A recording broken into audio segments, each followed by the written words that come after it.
InsideThunder.com. Powered by Wheeler Whitlock Insurance.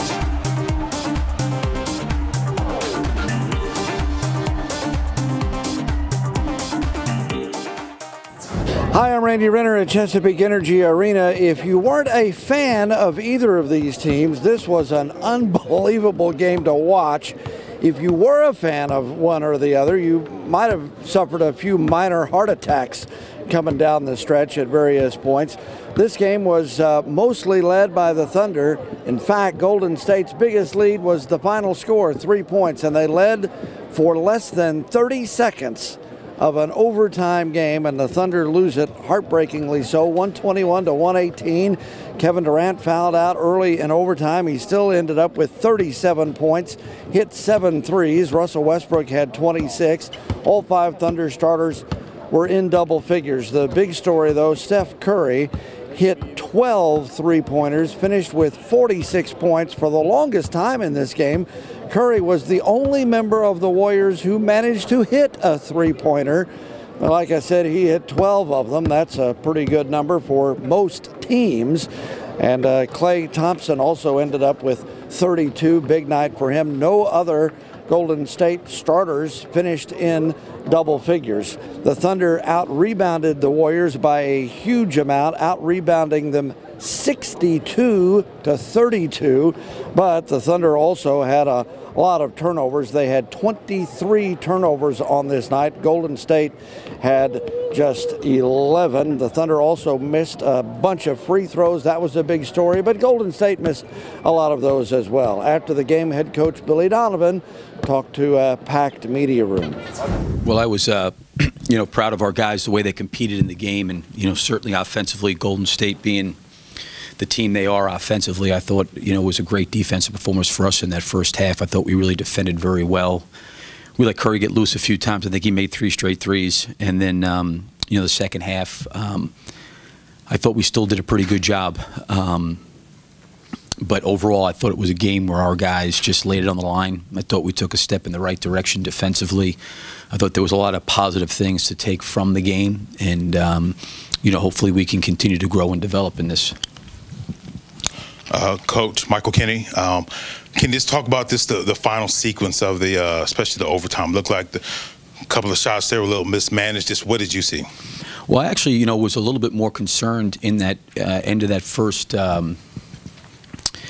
regulation, the fourth. Right around that 3.5, 4 minute mark, I thought we got into some real difficult situations. We were standing around, and then actually I thought when we got the lead, we did a nice job moving the basketball, and it found some different people. Serge made a shot. Kevin made a big 3. The ball moved pretty well, and we were able to get some decent looks.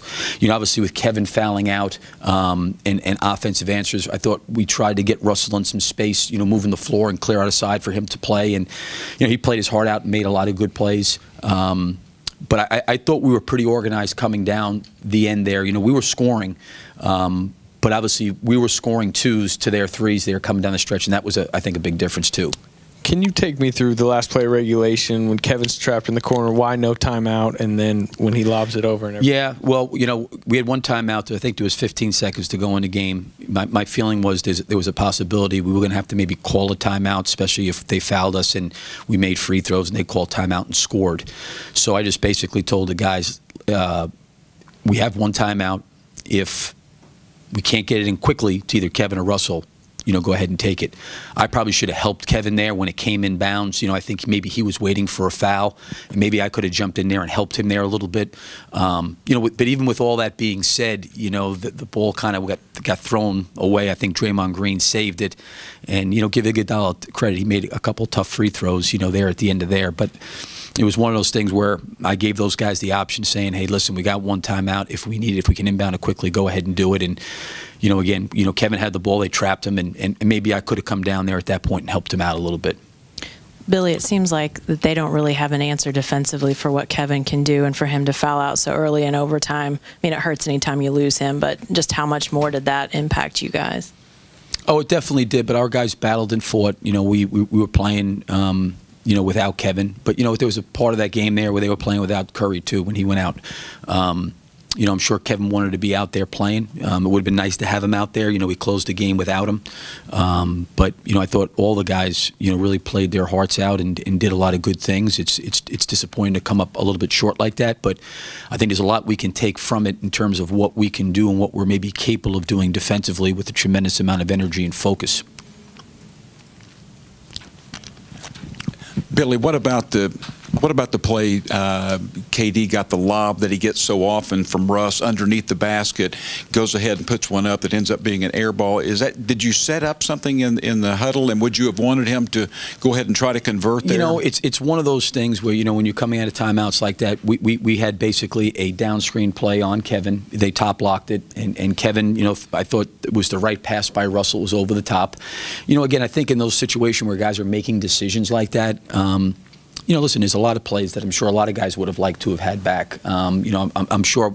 I think what Kevin was trying to do in that situation was trying to draw a foul. You know, he felt like the guy was bodying him, and if he got it up to the rim real quickly, maybe he gets two shots out of it. I don't know if he got fouled or not from where I was sitting. It was at the other end of the court, but it was over the top, and, you know, I'm sure he tried to kind of get it up to the basket to get fouled. Particularly in that first half, but most, you know, for the most part of the game, seemed like they didn't get a ton of uncontested shots, those wide open corner three-pointers. Why were you guys able to defend and rotate the way that you were? Well, you know, again, the guys did a great job, I thought, switching and taking away some different things. And we were really, really focused on it, you know, and we did a really good job helping each other. You know, we got him off the three-point line. I think really until Steph got loose there in that second quarter, I think they were like 1 for 9. Their attempts were low. We were doing a good job. But I think I've said this maybe before the game, you know, about Curry is like he understands the length and time in a game, you know, and obviously there's points in time in a game where he can hit you with some flurries like he did there. How tough is it? Is it tough, I guess, with Curry? You know he'll launch. Seems like as soon as he crosses half court, he's in range. But is it tough to get that into your mindset that you can't give him room? Because that last shot was well behind the three-point line. Yeah, you know, that was the one thing, you know, certainly there with Russell missing the shot, it's whatever it is. We've got to get him earlier. You know, we got to go up there and get him earlier. You know, and he like, I think for him, like, a lot of guys would be rushing it down the floor trying to get up a shot because they're not in range. I think he obviously knows where he's at on the court, and, you know, the shot he made was an incredible shot. Anybody else? About being part of a game like this, college, just anything you can remember that wild, emotionally swings like that? I was on the bench when Duke played Kentucky. There was a little bit more at stake then than there was here, you know, but. You know, I've been in some. I was on the bench when I was at Kentucky. We were down by 31 in the second half to LSU. So it was a great game. You know, listen, it's like I said before, you know, it's one game. We got to leave tomorrow to go to Sacramento and really, really group, and hopefully we can learn and grow. I mean, the biggest thing that we've talked about the last couple of days is our defense, and I thought against maybe the best offensive team and definitely the best offensive team in this league, we gave a great effort. If we can give that effort defensively every night, that would be really, really great for our team.